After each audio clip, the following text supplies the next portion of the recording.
আজকে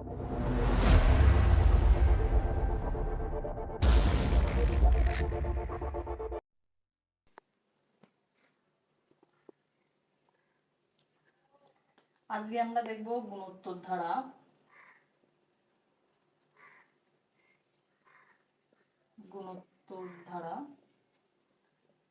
বিগত দিন আমরা সূত্রগুলো দিয়ে দিয়েছিলাম, তবে আজকে সেগুলো আরেকবার একটু দেখে নেব।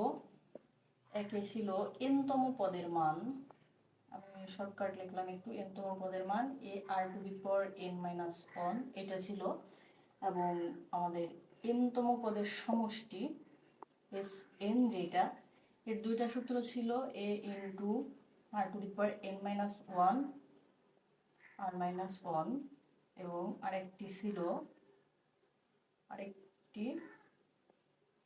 1 minus r to the power n by 1 minus আর।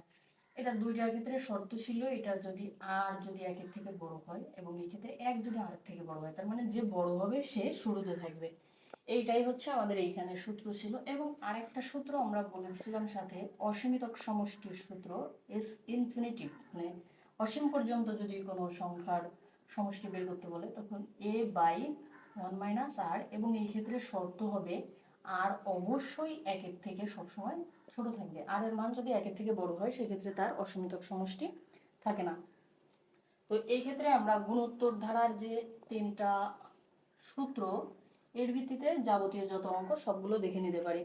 অনেক শর্টকাট অনেক সূত্র থাকতে পারে, তবে বেশি সূত্র দিয়ে বেশি সিস্টেম দিয়ে অঙ্ক, অল্প অঙ্ক করার থেকে ভালো একটা দুইটা সিস্টেম দিয়ে অনেকগুলো অঙ্ক করতে পারা। একটু ডিটেলস হইলেও সমস্যা নাই, কিন্তু যেন বুঝে করা যায়। গুণোত্তর ধারার একটা অঙ্ক আমরা এখন দেখব। একটি গুণোত্তর অনুক্রমের তৃতীয় পদ দেওয়া আছে আমার, তৃতীয় পদ 20 এবং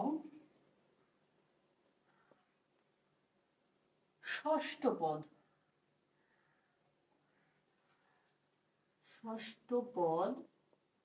160, এবং আমার চেয়েছে এর প্রথম পদ কত। তবে প্রথম পদ কত, আমরা সাধারণত প্রথম পদ জানি এ, তো আমরা একবার এখানে ধরব, অঙ্কটি ডিটেলসে করা লাগবে, এর শর্টকাট করে আসলে কোনো সুবিধা নাই। তো ধরি প্রথম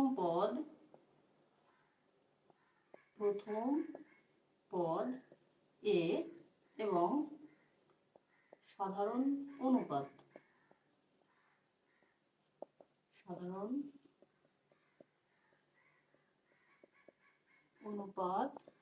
আর। তাহলে আমাদের তৃতীয় পদ যেটা পাবো এ আর 3 মাইনাস 1, এটা কত 20 মানে 20। এখানে আমি পাচ্ছি এ আর স্কোয়ার ইজ ইকুয়াল টু 20, এটা আমি 1 নম্বর সমীকরণ দিয়ে মার্ক করে রাখলাম। এবং আমার পরের টার্মে কি পাচ্ছি এ আর, এটা আমি শর্ত মতে বা প্রশ্ন মতে এরকম লিখতে পারি, ডিটেলস করতে হলে শর্ত মতে এ আর ষষ্ঠ পদ যদি হয় তাহলে এন এর মান হবে 6 মাইনাস 1 ইজ ইকুয়াল টু কত 160। এই ক্ষেত্রে এ আর 5 ইজ ইকুয়াল টু 160, এটা আমার 2 নম্বর সমীকরণ। আমি যদি 2 নং সমীকরণ ভাগ 1 দেই, তাহলে এইখান থেকে আমার এ বাদ যাবে এবং আর এর আমি একটা সম্ভাব্য মান পাবো, এবং সেইখান থেকে ক্যালকুলেট করে আমি আর এর আলটিমেটাম একটা মান পেয়ে যাব। সেটা করার ক্ষেত্রে আমাকে এ আর টু দি পাওয়ার 5 এই সাইডের যে আছে তারে এই সাইডের টারে দিয়েই ভাগ করব, এবং একইভাবে রাইট সাইড দিয়ে। তো এ আর স্কোয়ার ইজ ইকুয়াল টু 160/20।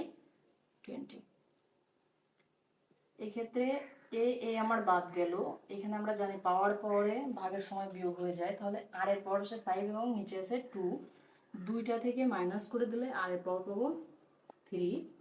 এখানে 0 0 কাটা, এর সাথে কাটলে 8 মানে 8। আমরা জানি 8 হচ্ছে 2 এর কিউব, এবং লগ সূচকের ভিতর সূচকের নিয়ম অনুযায়ী পাওয়ার একই হইলে বা বেস একই হইলে সেটা বাদ যায়। তো এখানে আমার পাওয়ার 1 হওয়ার কারণে r ইজ ইকুয়াল টু থাকবে 2। এখন আর এর মান আমি যে কোনো একটা সমীকরণে বসিয়ে দিলেই আমি এর মান পেয়ে যাব। তো যেহেতু এখানে আর এর মানটা ছোট আছে 1 নং সমীকরণে, তো সেই ক্ষেত্রে আমরা 1 নং সমীকরণ থেকে পাই, যদি বসাই 20 a ইন্টু আর স্কোয়ার, আর এর মানটা যদি বসাই 2 to 4 20/4 is equal to 5. That's mean এক্ষেত্রে আমার এর মানটা 5।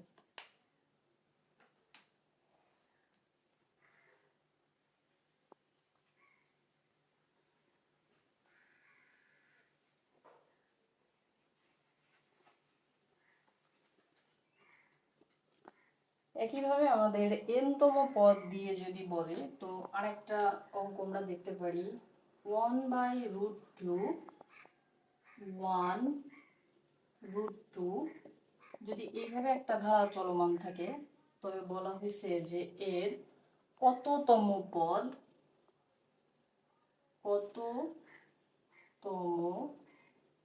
পদ 8√2 হবে। কততম পদ 8√2 হবে। তো আমরা শুরুতে যদি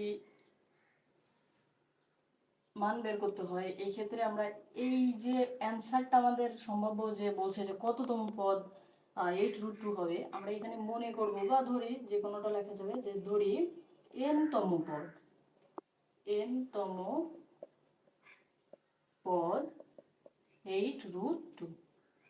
এখন আমরা n-তম পদের যে সূত্র ar⁻n-1 এটা দিব, কিন্তু আমাদের এখানে তো ম্যাটেরিয়ালস গুলো, মানে অর্থাৎ এই যে মানগুলো বসানো লাগবে, এদের মানগুলো আমরা কোথা থেকে নিব? ধারা থেকে নিব। তাহলে এর প্রথম পদ a দেওয়া আছে 1/√2, এবং r এর মানটা আমরা কোথা থেকে পাবো?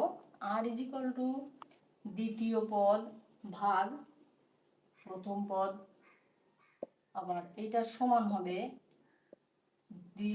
দ্বিতীয় পদ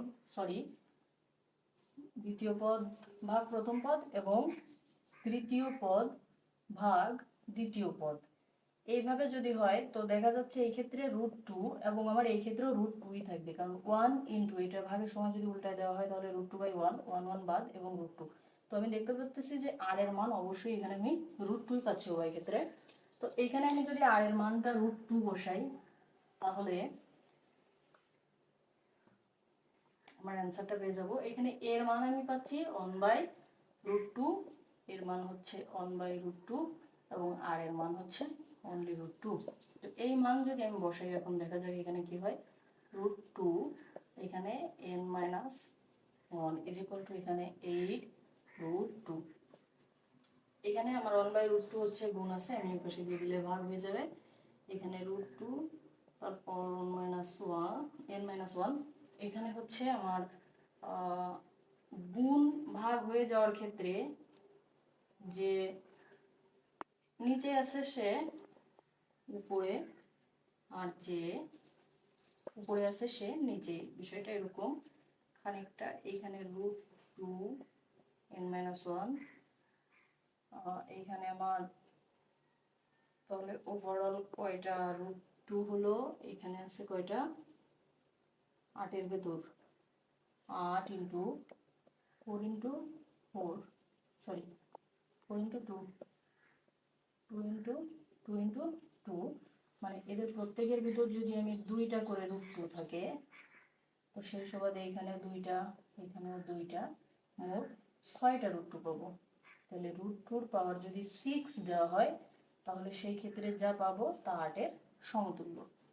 তাহলে এখানে আমরা জানি যে একটা এর ভেতরে 2টা √a থাকে, মানে এই রুটের পাওয়ারটা হচ্ছে হাফ ইন্টু এর পাওয়ার হাফ।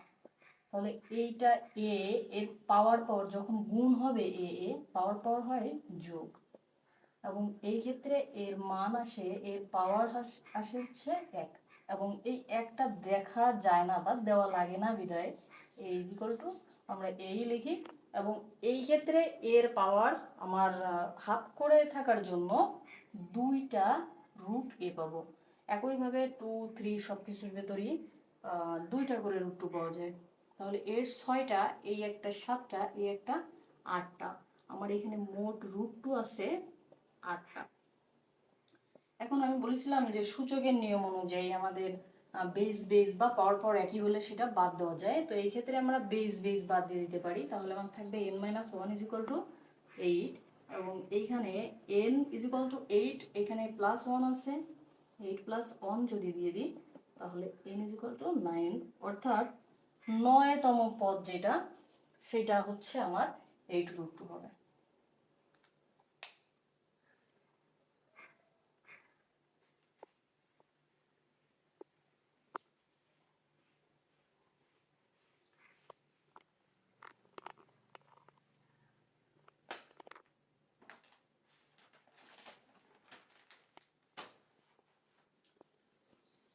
আমাদের আরেকটা অঙ্ক আছে যেটা অনেকটা ইউনিক বলা যায়, খুব একটা পরীক্ষায় আসতে দেখা যায় না, তবে চাকরির পরীক্ষার জন্য এটা আসে। 19-এর বইতে এরকম একটা অনুক্রম আমরা পাই যে এই যে একটা ধারা, এই ক্ষেত্রে আমরা এর একটা নির্দিষ্ট করে কিছু না বললেও এর 2n+1 এততম পদ কত, বা 2n+2 এততম পদ কত, এরকম করে কিছু প্রশ্ন আসে। তো আমরা এই ক্ষেত্রে একটু ট্রিকি অ্যান্সার করতে হয়, খুবই ছোট এবং সামান্য একটা ক্যালকুলেশন এখানে থাকে, তবে এখানে এটা একটা ইনফরমেশন বেস অঙ্ক বলা যায়। তো এই ক্ষেত্রে আমরা যদি ধরি এর সাধারণত এর মানটা আসবে 2, এবং আর এর মানটা আসবে -2/2 সমান 2/-2 ইজ ইকুয়াল টু -1। তো এর এই যে -1-এর যে ব্যাপারটা, এটাই হচ্ছে অঙ্কের মূল আকর্ষণ। এই ক্ষেত্রে আমরা এর যখন n সংখ্যক পদের n সংখ্যকের পরিবর্তে যে 2n+1 এই এততম পদের মানটা আমরা বের করব, সেক্ষেত্রে কি করব, আমরা n-তম পদের মান জানি, n-তম পদের মান বের করি ar⁻n-1। যখন আমাকে বলা হবে 2n+n এততম পদের মান, তখন আমার শুধু n রে রিপ্লেস করে দেব 2n+1 এইটা দ্বারা, এবং যদি এখানে 2n+2 বলে তাহলেও একে রিপ্লেস করে দেব শুধু 2n+2 এটা। তো আমরা একই সাথে এই ক্ষেত্রে দেখব যে দুইটা মান কিভাবে আমি বের করতে পারি, এবং দুইটা মান দুই সাইডে আমি দেখব। একটা প্রথমে 2n+1 এবং আরেকটা 2n+2। এই ক্ষেত্রে এটা আমার একটা জোড় সংখ্যা না বেজোড় সংখ্যা নির্দেশ করবে, এবং এটা জোড় না বেজোড় এইটাই হচ্ছে আমার এখানে মূল দেখার বিষয়। তো 2n এর মান 1, 2, 3, 4 যাই হোক না কেন, ওর 2 দিয়ে গুণ করার পর তার সাথে যদি আমি 1 যোগ করি, তো এটা সবসময় একটা কি বেজোড় সংখ্যা আসবে, বেজোড় সংখ্যা আসবে। যেমন আমি এখানে 2 × 1 দিলাম +1, 2 অক্ষে 2 +1 3 আসবে। একইভাবে আমি যদি এখানে 2 দিই তাহলে 2 × 2 = 4 +1 আসবে 5। তো একইভাবে এই সাইডেই আমি যদি দেখি যে 2 এর সাথে আমি যাই গুণ করি পরে 2 প্লাস দেই, এখানে 2 অক্ষে 2 +2 এখানে পাবো 4। আবার এখানে আমি যদি দেই 2 2 × 4 +2 6, আমি এই সাইডে সবসময় জোড় পাবো। তো এই জোড় আর বিজোড় পাওয়ার যদি থাকে সেই ক্ষেত্রে আমার কি প্রভাব পড়ে, এই জিনিসটাই আমার দেখার বিষয়।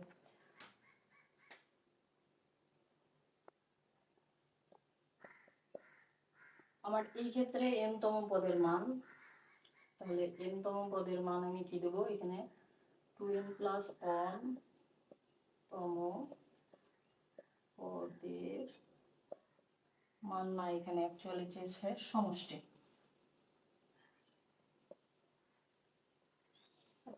এততম পদের না, এতটি পদের সমষ্টি, এতটি পদের সমষ্টি। তাহলে এখানে আমার সমষ্টির সূত্র অনুযায়ী আর এর মান একের থেকে ছোট বড়, সেই অনুযায়ী এইটা একের থেকে ছোট, অর্থাৎ আমার অন আর এর মান হচ্ছে ছোট, দ্যাটস মিন অনটা আগে আসবে। এখানে অন minus r to the power n, এখানে এন এর পরিবর্তে আমি দেব 2n প্লাস 1, আর এখানে অন minus r to the power 2n plus 1। তাহলে এর মান আমার 2, এখানে অন, আর এটা সেকেন্ড ব্র্যাকেট করে দিই কারণ আর এর যে মানটা -1 তার পাওয়ার 2n প্লাস 1, এবং এইখানে 1 মাইনাস আর এখানে 2n প্লাস 1, এখানে 2, এখানে 1 মাইনাস, এই মাইনাস মাইনাস থাকবে নাকি প্লাস হয়ে যাবে সেটা নির্ভর করবে এর উপর। এবং আমরা বলছিলাম যে এইটা যাই করি না কেন একটা বিজোড় সংখ্যা, বিজোড় সংখ্যা হলে মাইনাস মাইনাস থেকে যাবে এবং ওই মাইনাস এবং এই মাইনাস মিলে প্লাস 1 হবে। একইভাবে অন মাইনাস, একইভাবে এইটা একটা বিজোড় সংখ্যা, তার মানে এই মাইনাসটা থেকে যাবে এবং মাইনাসে মাইনাসে প্লাস 1 হবে। তো ক্যালকুলেট করলে আমরা দেখতে পারবো 2 × 2/2, 2 কাটা, অ্যান্সার 2 থাকতেছে। এর উল্টো চিত্রটা যদি আমরা এই পাশে দেখি, তাহলে এইখানে এতটি পদের সমষ্টি, সেক্ষেত্রে আমাকে সূত্র একই রকম ভাবে a 1 minus r to the power 2n plus 1 minus r to the power 2n plus 2, এটা যদি নিয়ে এর মান আমি 2 1, এখানে একটা সেকেন্ড ব্র্যাকেট ইউজ করা লাগবে, মাইনাস 2, সরি আর এর মান -1 2n প্লাস 2, এখানে 1 মাইনাস আর এর মান -1 2n প্লাস 2, এখানে 2 ব্র্যাকেট 1 মাইনাস, এইটা আমরা দেখছিলাম একটা জোড় মান, যদি এটা জোড় মান হয় তাহলে এই যে মাইনাস, এই মাইনাসটা থাকবে না, মানে আমরা যে কোনো মাইনাসের পাওয়ার যদি জোড় দেই সেক্ষেত্রে এটা মাইনাস থাকে না, সেটা হতে পারে এরকম, আমরা প্রত্যেকটা ক্ষেত্রে স্কোয়ার করলে মাইনাসটা থাকে না। যদি 2 পরিবর্তে 4 বা 6 বা 8 এরকমও নেওয়া হয়, কোনো ক্ষেত্রে মাইনাস মানটা থাকবে না। যদি এই মাইনাস মান না থাকে তাহলে এখানে 1 - 1 পাবো, আর এর নিচেও একইভাবে 1 - 1 থাকবে। এই ক্ষেত্রে 2 × 0, অর্থাৎ আমার পুরো অ্যান্সারটা চলে আসবে 0।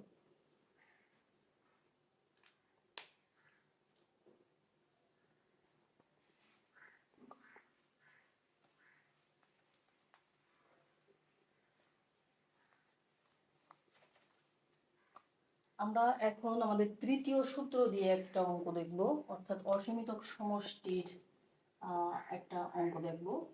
এটার জন্য আমাদের একটা ধারা নিতে হবে যেটা অসীম ধারা, অর্থাৎ যার শেষ থাকবে না। তো এই ক্ষেত্রে আমাদের প্রথম পদটা চলমান, অর্থাৎ 0 বোঝাবে 5.05, এটা আমরা যদি 5 10 করি তাহলে আমরা জানি দশমিক কিভাবে উঠাতে হয়। দশমিকের জন্য একটা 1 এবং দশমিকের পরে যে কয়টা সংখ্যা থাকবে সে কয়টা শূন্য দিয়ে আমাদের দশমিক তোলার একটা নিয়ম রয়েছে। এরপরে আমাদের আর এর মানটা হবে দ্বিতীয় পদ ভাগ প্রথম পদ। সাধারণত প্রত্যেকটা পরবর্তী পদের তার পূর্ববর্তী পদ দ্বারা ভাগ করলে আর এর মান পাওয়া যাবে, সবটাই সমান হবে। তো এই ক্ষেত্রে আমরা একটাই করে দেখি, এবং এই ক্ষেত্রে এর দশমিকটা তোলার জন্য আমাদের একটু টেকনিক নিতে হবে। সেটা এর জন্য এইখানে 1, একটা দশমিকের জন্য একটা 1, এবং একটা অঙ্ক আছে তাই জন্য একটা 0, তাহলে এইটা টোটাল বাদ।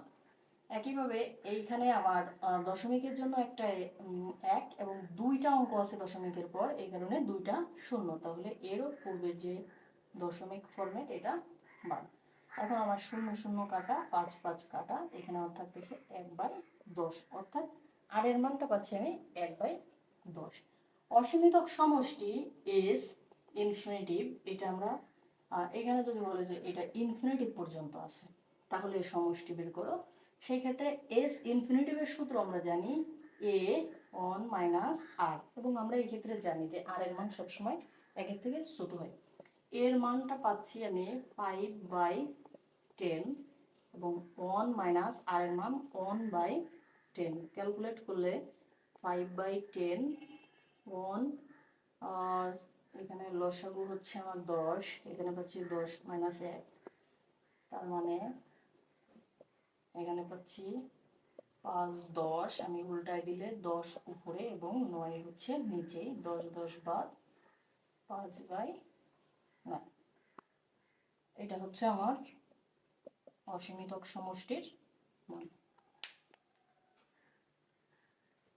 আমরা আর একটা ধারা সম্বন্ধে জেনেছিলাম, এর ভেতরে মোটামুটি ধারার যে অঙ্কগুলো বা যে নিয়মগুলো প্রত্যেকটাই দেখানো হয়ে গেছে আমাদের 9 10-এর বইতে, এইগুলাই আছে, এর বেশি তেমন নাই। তবে আর এগুলোর থেকে বেশি হচ্ছে প্র্যাকটিস করা দরকার।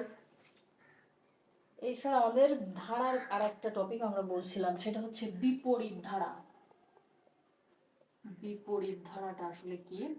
বিপরীত ধারার জন্য আমাদের বিপরীত ধারা রিলেটেড হচ্ছে সমান্তর ধারার সাথে।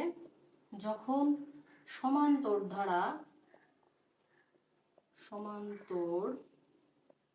ধারাকে যদি ব্যস্তকরণ যেটা বলে আমরা, বা বিপরীতকরণ একটা বিষয় আছে, আমরা ব্যস্তকরণ বলে থাকি, ব্যস্তকরণ করা হয়, তখন এটা বিপরীত ধারায় পরিণত হয়। অর্থাৎ একটা সমান্তর ধারার অনুক্রমটা যদি এরকম হয় যে এ বি সি এরকম করে চলমান থাকে, তাহলে এর বিপরীত ধারাটা হবে 1/a 1/b 1/c, এভাবে। একইভাবে যদি সমান্তর ধারাই হয় 1/x 1/y বা 1/z, এরকম করে হয় সমান্তর ধারা, তবে এর একইভাবে বিপরীত ধারাটা আসবে x y z, এরকম করে। তো বিপরীত ধারা থেকে এর বেশি আর জানা থাকে না আমাদের। ধারা সম্বন্ধে মোটামুটি এই পর্যন্ত শেষ। তো ধারা আমাদের এই পর্যন্ত মোটামুটি করে শেষ। ধারার এই বেসিকটুকু থাকলে ধারার যে কোনো এমসিকিউ বা রিটেন সাইডের ম্যাথ সলভ করা সম্ভব। আমরা পরবর্তীতে অন্য কোনো টপিক নিয়ে কথা বলবো।